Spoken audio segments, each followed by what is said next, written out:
Hi, you watching the doctor who tell stories और season 1 की 9वीं कहानी लेकर एक बार फिर मैं आ गई हूँ आपके बीच। मेरा नाम है निमी रस्तोगी। रियल क्लिनिकल एक्सपीरियंसेस को फिक्शनलाइज फॉर्म में मैं कहानी के तौर पर आपको सुनाती हूँ।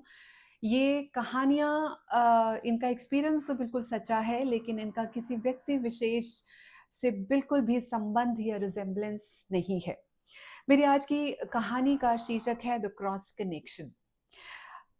दोस्तों, इस कहानी को सुनाने से पहले मैंने कई बार सोचा, ये कहानी इंटीमेट है, स्कैंडलस है, ये तो आप गेस कर चुके होंगे। लेकिन क्योंकि मेरी कहानियाँ ऑलरेडी एक किताब का हिस्सा है, तो जब ये लिखी जा चुकी है, पढ़ी जा चुकी है, डिस्कस की जा चुकी है, तो सुनाने में भी कोई एतराज़ किसी को नहीं होना चाहिए। लेकिन एक पर्टिकुलर अंडरस्टैंडिंग रखने वाले व्यूअर्स ही इस कहानी का इसेंस समझ पाएँगे। औरों के लिए बर्दाश्त करना थोड़ा-सा हो सकता है मुश्किल हो जाए, क्योंकि मैं पब्लिक प्लेटफ़ॉर्म पर बैठी हूँ। कहानी की शुरुआत करते हैं। 7-8 साल पुरानी बात है। मेरे पास एक पेशेंट आती है जो बिल्कुल ही नई है हमारे लिए, क्योंकि स्टाफ को अक्सर पता चल जाता है कि कौन रिपीट पेशेंट है और कौन रेगुलर है और कौन नया पेशेंट है। उनके साथ एक 14-15 साल की लड़की है, टॉलेसन गर्ल है, और उसको फूड पॉइज़निंग हो गई है। तो वो आके मुझे कहती हैं कि मेरी बेटी है नैना, मैं पंचशील में रहती हूँ, और कल हमारी शादी की 18वीं सालगिरह में एक पार्टी हुई थी, जिसमें कुछ शायद ऐसा इसने खा लिया जो उसको सूट नहीं करता, और मेरे बच्चे बोर्डिंग स्कूल में पढ़ते हैं, तो प्लीज़ आप कुछ ऐसा इलाज कीजिए ताकि कल इन्हें जाना है स्कूल, जॉइन करना है, तो ये ठीक हो जाए। फेयर इनफ, कोई बड़ी बात नहीं है। तो वो बच्ची को ट्रीट कर दिया जाता है, ड्रिप चढ़ा दी जाती है, और फिर वो वापस चली जाती हैं। उसके बाद ये जो मेरी क्लाइंट थी जिनका नाम अर्पिता था, वो अक्सर मेरे पास आने लगती हैं। अर्पिता से मैं रिलेट इसलिए कर पाती थी क्योंकि उसका इंटेलेक्चुअल लेवल समहाउ मुझे मेरे साथ सूट करता था। She was from the paramedic background, वो विदेशों में पढ़ी थी, और उसके बाद उसने ऑप्टोमेट्री का कोर्स किया था।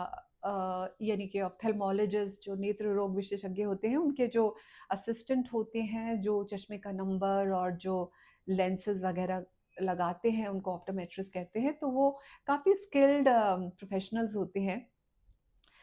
अर्पिता की शादी हुई थी अरविंद से।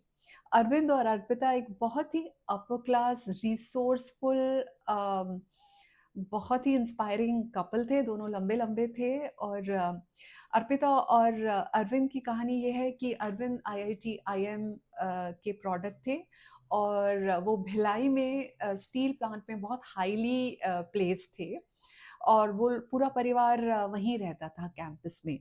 जब बच्चे बड़े हुए तो उन्होंने बच्चों को बोर्डिंग स्कूल में डाला, और धीरे-धीरे वो एक मेट्रोपॉलिटन सिटी की तरफ शिफ्ट होना चाह रहे थे। अर्पिता ग्वालियर से थी, और उनका संबंध एक बहुत ही अपर क्लास संभ्रांत परिवार से था, जिनका कनेक्शन वहाँ की रॉयल फैमिली से भी था। बाद में अरविंद जो है एक फूड प्रोसेसर की यूनिट की मैन्युफैक्चरिंग डाल लेते हैं, यूनिट जो मुंडका, दिल्ली में एक जगह है मुंडका, जो बहुत पेरिफेरी में है, वहाँ पर उनकी फैक्ट्री होती है, और अरविंद का बाहर आना जाना बहुत होता है। तो वो महीने में 20 दिन घर से बाहर रहते हैं। इधर अर्पिता ने अपनी प्रैक्टिस ऑप्टोमेट्री की स्टार्ट ही नहीं की कभी। So she is now a house maker, और साथ में उनकी सास रहती हैं, जो कि अक्सर बीमार रहती हैं। ये लोग पंचशील में रहते हैं, और इन्होंने बहुत ही बड़ा 500 गज़ का एक कोठी ली है, जिसमें बहुत सारे नौकर-चाकर हैं, बहुत बड़ा घर है, लेकिन रहने वाले 2-3 ही लोग हैं। तो अर्पिता अक्सर मुझे बताती हैं कि आई एम बोर्ड। अब मैं उन्हें बोर्ड हाउसवाइफ तो नहीं कह सकती, क्योंकि वो ऑलरेडी प्रोफेशनल हैं, लेकिन हाँ, उनको अपना जीवन नीरस लगता था, क्योंकि उनको वो अमीरों वाले शौक नहीं थे कि पार्टीज में जा रहे हैं, या लाइक मॉल्स के चक्कर लगा रहे हैं, या अपना hedonistic lifestyle. She was an intellectual, she was a very sensitive person. मुझे पसंद आती थी वो, बहुत धीरे धीरे बोलती थी, बहुत सॉफ्टली बोलती थी। और अक्सर हम जब वो आती थी अपने रेगुलर चेकअप के लिए या किसी और अपनी मदर लॉ को लेके कई बार आती थी, तो हम अक्सर बात करते थे। अर्पिता मुझसे कहती थी कि डॉक्टर मैं क्या करूं, एक सजे सजाए घर को मैं कितना और सजा लूंगी। एक घर जहाँ पर मेरी एक आवाज़ पर एक हाउस हेल्प इधर से आता है, दूसरा सर्वेंट इधर से आता है, तो मेरे लिए करने के लिए बच क्या जाता है? और करूँ भी तो किसके लिए करूँ? बच्चे मेरे बोर्डिंग में हैं, हस्बैंड को मेरे टाइम नहीं है, तो I don't know what to do with my life. She says I am totally done with this kitty circle, with these late night parties, and I want peace of mind. तो यही सब बातें हमारी हुआ करती थी। खैर अर्पिता की कहानी है, तो अर्पिता की ही लाइफ पे और फोकस करते हैं। एक दिन अर्पिता मेरे पास आती हैं और उनका एनुअल स्क्रीनिंग था, तो पैप्समियर वगैरह हम करते हैं और साथ में वो मुझे इंटरनल चेकअप के लिए भी कहती हैं। तो जब मैं उनका इंटरनल चेकअप करती हूँ तो वो मुझे एग्जामिनेशन रूम के टेबल पे लेटे लेटे कहती हैं कि doctor I have problem of dryness down there. बहुत ही कॉमन सी चीज़ है, बहुत सारे पेशेंट्स अक्सर ये कहते हैं। तो मैं उनसे एक सवाल पूछती हूँ कि is the sexual intercourse painful, which is a normal question that a gynaecologist ask a person.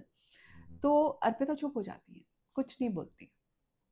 खैर जब वो एग्जामिनेशन के बाद उठ के चेंबर में आती हैं तो वहाँ मैं उनसे कुछ नहीं पूछ रही, लेकिन वो कहती हैं कि doctor this part of my life is grossly deficient. My husband is out for 3 weeks in a month on an average. So, and whenever we are together, he only focuses on his pleasure. And I have never liked sexual intimacy. In fact, I abhor, I almost get repulsed with the idea. और मैं बिल्कुल भी, मुझे कोई Joy नहीं होता, कोई pleasure नहीं होता, मुझे पता ही नहीं प्लेजर क्या होता है। So I just lift my head. I said, you have never experienced the zenith of sexual gratification. वो अपना सर हिला देती है। फिर मैं उसको बिना हाइप करे हुए मैं अपना प्रिस्क्रिप्शन लिखती हूँ, उनको कुछ लुब्रिकेंट्स लिख देती हूँ और उनको कुछ 2-4 जनरल एडवाइस दे देती हूँ, बिकॉज़ ये मेरा काम नहीं है। ये सेक्सोलॉजिस्ट का काम है। It's a different field, it's basically in the mind. But अक्सर लोग ये जो गायनेकोलॉजिस्ट और सेक्सोलॉजी के बीच की बाउंड्री भूल जाते हैं। उनको लगता है कि ये पेल्विक ऑर्गन्स में डील कर रहे हैं, तो ये इन्हीं को पता होगा और किसको पता होगा। खैर अर्पिता चली जाती हैं और हाँ, वो मुझसे ये भी कहती हैं कि जिन सर्कल्स में मैं घूमती हूँ ना, वहाँ पर विमेन बहुत अक्सर कई बार इसके बारे में जोक करती हैं, अपनी कहानियाँ सुनाती हैं, अपने एडवेंचर्स बयान करती हैं और हंसती हैं, गिगल करती हैं। तो मुझे बहुत अनकंफर्टेबल लगता है, बिकॉज ये पार्ट मेरी लाइफ का टोटली ब्लैंक है। I have never ever once felt any joy in the sexual intimacy, and most of it is to do with my husband, because he only focuses on his own pleasure, and anyways it's very infrequent interludes. कोई बड़ी बात नहीं है अर्पिता, मैंने मन में सोचा, because I remember एक बार सर्वे हुआ था, 2011-12 की बात है। तो we were part of that survey. हमने विमेन से 100 लोगों से पूछा था कि do you know what orgasm is, you feel it?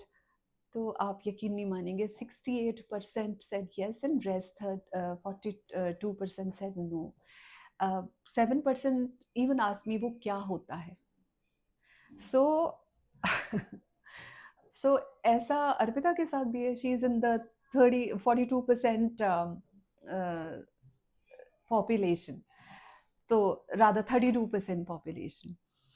तो अब बात आई गई होती है, बहुत दिनों तक वो आती नहीं है और मैं भी भूल भाल जाती हूँ। 6-7 महीने के बाद अर्पिता आती हैं और पता चलता है कि उनका यूरिन प्रेगनेंसी टेस्ट पॉजिटिव है। She has missed her cycle. तो मेरे पास आती है, मैं अंदर अंदर स्माइल करती हूँ, okay my advice has worked. So I mean obviously फिर उनका जो मैरिज लाइफ है वो ठीक ठाक चल रहा होगा। बट अर्पिता थोड़ी साइलेंट हैं, वो अपने नेचर के अलग चुपचाप बैठी हैं, और she discusses the modes by which we are going to terminate the pregnancy, and she says please let's do it ASAP। Fine, 2 बच्चे हैं, तीसरा बच्चा करना भी क्या है, तो फिर हम उनको बुक कर लेते हैं, अगले दिन वो आके करा के, उनके साथ शायद उनके साथ कोई उनकी फ्रेंड आती है या कोई आती है, मुझे याद नहीं है, तो वो चली जाती है। फिर वो जैसे कि हम 7 दिन के बाद फॉलोअप के लिए बुलाते हैं, वो फॉलोअप के लिए आती हैं, और तब भी वो बहुत शांत हैं, बहुत रादर ऐसे लग रहा है जैसे वो बहुत दिन से सोई नहीं है, या रो रही हैं, या उनको बहुत ज़्यादा ब्लीडिंग हुई है, बिकॉज उनके आंखों के चारों तरफ यू नो काले घेरे थे। She seems to be for some reason in deep distress. मैं ज़्यादा ग्रोप नहीं करती, अम, वो चली जाती हैं। 1 डेढ़ महीने के बाद अर्पिता फिर से आती, और मुझसे कहती हैं कि डॉक्टर परसों I was admitted in Moolchand hospital, they did a gastric lavage because I had 30 tablets of alprazolam. Oh, Arpita tried to commit suicide. Why? I mean, ये why तो मैं आपके सामने कह रही हूँ. We normally don't ask this. तो मैं ऐसे ही उसको मैटर ऑफ फैक्टली कहती हूँ, क्या हुआ अर्पिता, क्यों परेशान रहती हो इतना? ऑब्वियसली अर्पिता एंग्शियस हैं, डिप्रेस्ड हैं, तभी कोई इतना एक्सट्रीम कदम लेता है। और ये सुसाइड वगैरह ये सब fall out of extreme mental anguish and suicidal thoughts जो है वो एंडोजेनस डिप्रेशन या रिएक्शनरी डिप्रेशन की तरफ इशारा करते हैं। ये बात तो सारे फिजिशियंस जानते हैं, बट पेशेंट को हमें कॉन्शियस नहीं करना होता। तो मैंने ऐसे ही आराम से प्यार से लाइक एन ओल्डर सिस्टर ऐसे, बैठो, क्या हुआ, बताओ मुझे। I seriously wanted to know कि इतना सब कुछ ठीक ठाक है इस लड़की के साथ, सब मतलब पैसे की कोई कमी नहीं है, हेल्थ भी ठीक है, हस्बैंड भी बहुत अच्छे हैं, बच्चे पढ़ रहे हैं, वो why is she so depressed, why did she try to take her own life? It was very hard for me to find a reason. Arpita से जैसे ही मैंने कहा बेटा बैठो, बताओ मुझे, बताओ क्या हुआ, क्यों किया तुमने ऐसा? मेरे ख्याल से अर्पिता आई ही इसलिए थी क्योंकि शायद उनको कोई और कन्फाइड करने वाला समझ नहीं आ रहा था, या उन्हें मुझ में एम्पैथी नज़र आती थी। वो बैठी और रोना शुरू किया, और रोती गई, वो रोती गई। She was crying like a baby. थोड़ी देर तक तो मैं उसको चुप कराया, मैं चुप बैठी रही, फिर मैंने टिश्यू पेपर दिए, फिर पानी दिया, फिर थोड़ा वेट किया, फिर स्टाफ को फ़ोन करके बोला नेक्स्ट पेशेंट को थोड़ा और पोस्टपोन कर दो। फिर मैंने उनको दूसरे वाले रूम में बिठाया, अपने पेशेंट्स ख़त्म किए, और उसके बाद मैं दूसरे रूम में जाके उनके साथ बैठी, मैंने चाय मंगाई। अर्पिता और मैं एक एक कप चाय के साथ बैठे हैं, और वो अभी भी थोड़ा थोड़ा सुबक रही हैं। क्या हुआ अर्पिता, बताओ मुझे, सीरियसली मैं किसी को नहीं बताऊंगी, क्या चीज़ ऐसी है जो तुम्हें परेशान कर रही है? अर्पिता ने जो उसके नेक्स्ट 20-25 मिनट तक जो मुझे बताया, बिल्कुल जेन्युइनली, अनफिल्टर्ड, ऑनेस्टली, ईमानदारी से जो उसने एक एक चीज़ बताई, that blew the mind of mind. Seriously I mean, बहुत सारी चीज़ें देखते हैं सुनते हैं, but this was a new low. Arpita ने मुझे बताया कि जब से वो यहाँ से गई थी, और मैंने हैरानी से उनकी तरफ देखा था कि you have not even once felt what orgasm is, she became acutely conscious. अब वो मुझे एट्रीब्यूट नहीं कर रही थी, she was just recounting the events so that I can understand her anguish. She says कि उन दिनों उनके हस्बैंड के साथ काफ़ी झगड़ा होता था, बिकॉज शी स्टार्टेड एम्फेसाइजिंग कि please you know like I remain unfulfilled, what is it, तो उनके हस्बैंड डिड नॉट पे any attention, rather he turn more dry, cut and dry. He says मैंने यहाँ फैक्ट्री डाली है, वहाँ डाली है, इतना मेरी यहाँ मीटिंग है, मुझे ये सेल करनी है। वो अपने ही किसी दुनिया में थे, उनके पास कोई और नहीं था जो उनका हमदर्द हो। उसी दौरान उनकी मदर इन लॉ को ऑस्टियोआर्थराइटिस जिनको थी, उनको बहुत सिवियर पेन होने लगता है। तो मदर इन लॉ को उठा के गाड़ी में डालना, लाना, करना, इस सब के लिए वो एक मेल हाउस हेल्प हायर करती हैं। उसका नाम था शंभू। शंभू हिमाचल प्रदेश का रहने वाला है, पहले भी कहीं काम कर चुका है, प्रॉपर चलता पुर्जा, very street smart, very well built, हर तरह के काम वो संभाल लेता है, खाना बनाने से लेके, सफाई से लेके, गाड़ियाँ आगे पीछे करना, भारी सामान उठाना वगैरह वगैरह। शंभू की अभी शादी हुई है 7-8 महीने पहले। उसकी बीवी का नाम है पर्वतिया, और वो पर्वतिया उसके साथ है। ये लोग पीछे जो स्टाफ क्वार्टर्स होते हैं उसमें रहते हैं, वहीं उनकी क्लोथ्स लाइन, उनके कपड़े वहीं धुलते हैं, पीछे सारा जितना भी किसी भी आम घर में जो आंगन होता है वैसे वाले काम होते हैं, और वो पीछे उनका क्वार्टर भी है। अब Shambhu and Parvatiya are young couple, 27-28 or 24-25, and they are recently married, so obviously उनका public display of affection जो है वो दिख जाता है, और कई बार थोड़ा पोज भी करते हैं लोग। तो इससे अर्पिता को झंझलाहट होने लगती है। शी फर्स्ट रिजेंट्स इट, रेप्रिमेंड्स देम, डांटती है उनको कि प्लीज अंदर जाके करो जो तुम्हें करनी है अपनी। उसके बाद वो उनको क्लोजली ऑब्जर्व करती है, उसको दोनों की केमिस्ट्री एक तरह से एक्साइट करती है, और वो एक अलग ही दुनिया में, अलग ही उसमें चली जाती है, and she starts to peep in their bedroom. जो भी था, 1-2 कमरे का जो भी था, रात को वो वहां झांकती है, and she sees them having sex. जब अर्पिता मुझे बता रही थी तो I was screaming with in कि क्या ज़रूरत है भाई, क्यों किया तुमने ये। बट मैं ऊपर से कुछ नहीं कह सकती थी, बिकॉज उसको और फिर गिल्ट हो जाता।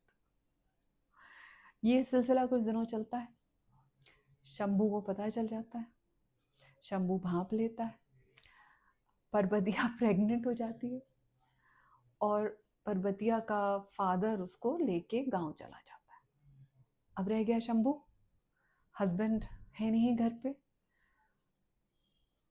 Arpita starts having totally sexual relationship without any emotions involved with Shambhu. ये भी करीब 1.5-2 महीने चलता है, and in Arpita's words, for the first time I felt what a sexual gratification is. So you can imagine, 18 years versus maybe 3 weeks. She feels fulfilled for the first time, and it goes on for some time till her own conscious awakens. हर एक इंसान का एक moral compass होता है। कुछ लोगों को बड़ी से बड़ी चीज़ों से गिल्ट नहीं होती है, कुछ लोगों को छोटी छोटी चीज़ों पे गिल्ट, रिग्रेट, ये सब हो जाता है। तो अर्पिता का मॉरल कॉम्पस काफ़ी डेलिकेट था, उसको खलने लगता है, उसके अंदर से आवाज़ आने लगती है, लेकिन it was too late. She conceives, she was a reproductive woman, I mean in that age group, तो वो कंसीव कर लेती है। और तभी था जब वो आती है और कुछ बताती नहीं और चुपचाप बैठी रहती है, मेरे पूछने के बावजूद भी वो सर झुका के बैठी रहती है। उसके बाद मैं ही उसकी डीएनसी करती हूँ, मुझे बिल्कुल भी आइडिया नहीं है कि ये अरविंद का बच्चा नहीं है। मैं तो उसको यही सोच रही हूँ कि ये उसके हस्बैंड का बच्चा है और इनकी रिलेशनशिप इम्प्रूव हो गए हैं, बट ऐसा नहीं है। अब अर्पिता परेशान रहने लगती हैं, वो चाह रही हैं कि पीछा छूट जाए इससे, बट उनकी गिल्ट, उनकी रिग्रेट एट्सेट्रा कंपाउंड होकर उनको एक मेंटल डिप्रेशन का शिकार बना देती है। और थोड़ी सी प्रोन टू एंजाइटी अर्पिता पहले से थी, इंट्रोवर्ट थी, थोड़ी सेल्फ एस्टीम भी लो थी, but this kind of boomerangs into full-fledged endogenous depression. और इधर to add insult to injury, Shambhu starts blackmailing her. मैं ऐसा आपको बता दूंगा। तो कभी 15,000, कभी 10,000, कभी ये घड़ी, कभी ये चीज, वो उसको अपना पीछा छुटाने के लिए देती है। But this never ends, blackmailing never ends. अब वो अर्पिता को पूरी तरह से रियलाइज हो जाता है कि वो एक ऐसे चक्रव्यूह में फंस गई है जो उसकी अपनी ही डूइंग है, जिससे बाहर निकलना उसको इम्पॉसिबल लग रहा है। तो शी टेक्स स्लीपिंग पिल्स, आसान रास्ता, जिंदगी खत्म। But at the back of a mind उसको और भी ज़्यादा गिल्ट होती है, क्योंकि उसके बच्चे हैं, टीनेज बच्चे हैं, क्या होगा बच्चों का। ये सब चीज़ें एक वुमन के दिमाग में चलती है ना, मतलब इधर कुआं उधर खाई, double aged sword. A women's life is never easy. यही सब बातें मुझे अर्पिता बताती हैं, मैं चुपचाप पूरा बिना इंटरप्शन के उसको सुनती हूँ और अर्पिता से कहती हूँ कोई बात नहीं, अब आगे क्या करना है। शी सेज आप बताओ, मैं तो हार गई हूँ, I am going to tell Arvind. Police बुलाएंगे हम।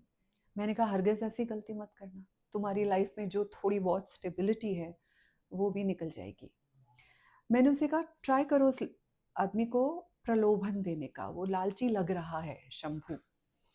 उसको बोलो कि 1 टाइम सेटलमेंट कर ले, नौकरी छोड़े, you will give X amount of money to him, और उससे एक कोई एग्रीमेंट या कोई अपने हाथ से लिख के, ही वॉज नॉट एजुकेटेड, लिखवा के साइन करा लो, और इस तरह से करो कि जैसे ये एक तरह का करारनामा है जिसके बाद वो तुम्हें तंग नहीं कर सकता।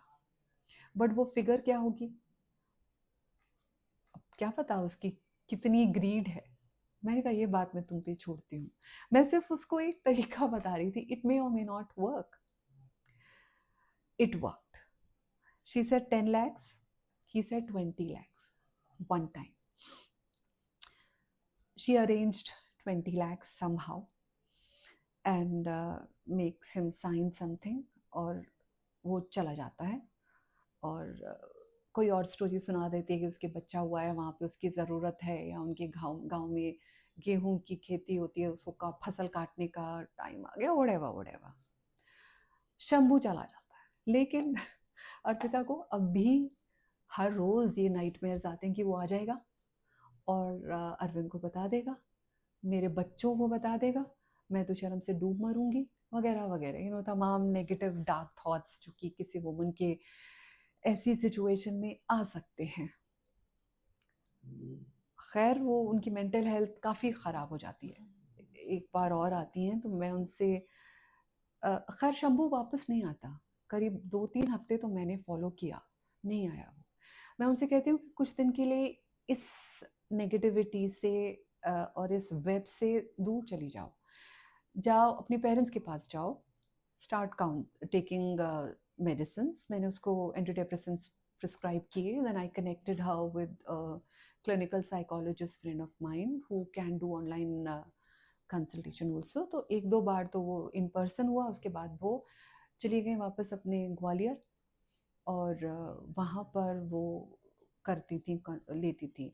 मुझे पता नहीं 1.5 महीना या 2, ढाई, इवन 3 महीने भी हो सकते हैं, कुछ महीने गुजर जाते हैं, और उनके हस्बैंड को भी रियलाइज़ हो जाता है कि तो हद ही हो गई है, मैंने उसकी मेंटल हेल्थ अच्छी नहीं है, तो मुझे थोड़ा सेंसिटिव होना चाहिए। तो वो थोड़ा घर की तरफ, और क्योंकि पीछे से उनकी मम्मी रह गई थी तो उनका ध्यान रखने लगते हैं। ही हायर्स अ न्यू स्टाफ, उनको पता चलता है शंभू और पर्वतिया चले गए हैं, सो वो नए स्टाफ को लेके आते हैं, and he starts giving some attention. 4-5 महीने के बाद एक बार मेरे पास अर्पिता आती हैं, मुझसे कहती हैं डॉक्टर कॉफ़ी पीने चलोगे मेरे साथ? वो हँस रही हैं, मेरे लिए इतना ही काफ़ी है। इसका मतलब द क्राइसिस इज़ ओवर। मैं नहीं जाती हूँ पेशेंट्स के साथ ऐसे, आई मीन कौन जाता है? बात कोई बहुत ही क्लोज़ हो तो बात और है, but somehow within me somebody just said yes, yeah, why not? This weekend we have a date. उस सैटरडे को मैं क्लिनिक के बाद अर्पिता से मिलती हूँ। अ, यहीं पे अच्छा एक पास, बिल्कुल मेरे क्लिनिक के पास एक कॉम्प्लेक्स है, वहाँ बहुत अच्छे अच्छे कैफ़े हैं। अर्पिता और मैं कॉफ़ी पीते हैं। अर्पिता मुझे बात की कहानी बताती है। अर्पिता कहती हैं कि जब से मैंने दवाइयाँ लेनी शुरू की हैं, मेरी ल्यूसिडिटी वापस आ गई है। मैं प्रॉपर्ली सोच पा रही हूँ। मेरे मन के ऊपर से वो ब्लू वेल ऑफ एंग्जाइटी, जिसे मैं हमेशा कहती हूँ ना, वो हट गया है। अब मैं कोहेरेंटली सोच सकती हूँ। मैं अपनी गलतियों को एक्सेप्ट कर सकती हूँ। मैं भविष्य में ऐसा कुछ भी ना करने की एश्योरेंस खुद से ले सकती हूँ। And I am more in control of my self. I have started valuing my domestic mundane life. It's a blessing. I'm grateful to God for such life. I'm grateful for those two lovely kids who have no idea what their mother has gone through.